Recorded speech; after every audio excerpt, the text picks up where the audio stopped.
Les écrans font partie intégrante de nos vies. Aujourd'hui, ils nous permettent une communication aisée et rapide par-delà les frontières et une accessibilité au savoir.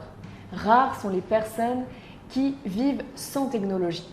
Mais ces mêmes technologies peuvent rapidement devenir envahissantes et indispensables dans nos activités quotidiennes.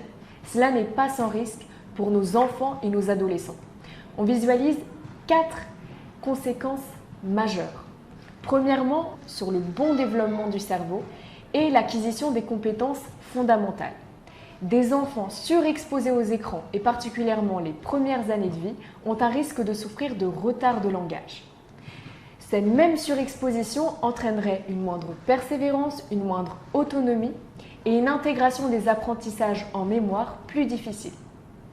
Deuxièmement, on voit également un risque de souffrir d'un manque de concentration, mais également d'un manque d'attention. Troisièmement, on voit que cela joue sur le comportement, entraînant une irritabilité, une nervosité, une agressivité, pouvant aller jusqu'à un comportement violent. Et enfin, cela joue sur la santé. Plusieurs études ont fait un lien entre sédentarité et surpoids. On sait que les activités physiques sont essentielles à l'acquisition d'habiletés motrices pour le bon développement global.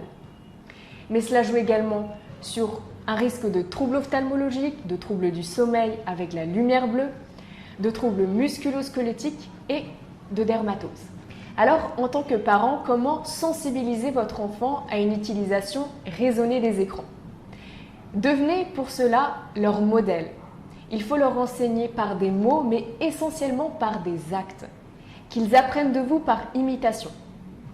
Deuxièmement, vous pouvez comparer la durée des écrans à une portion alimentaire et celle-ci évoluera selon l'âge de l'enfant. Serge Tisseron, psychologue, docteur en psychologie et membre de l'Académie française des technologies depuis 2015, il est également fondateur de l'association Apprivoiser les écrans et grandir, a défini la règle du 3, 6, 9, 12, qui est la référence en matière de pédagogie des écrans. Il conseille qu'avant 3 ans, il faut éviter la télévision et les écrans non interactifs. À partir de 3 ans, l'entrée en maternelle, on peut l'initier à la télé, en covisionnage, avec la présence d'un adulte. Ici, le programme doit être adapté aux plus jeunes de la famille. N'oubliez pas que le journal télé ou encore le prime time ne sont pas adaptés aux plus jeunes. Il y a souvent des images violentes qui peuvent angoisser votre enfant au moment du coucher.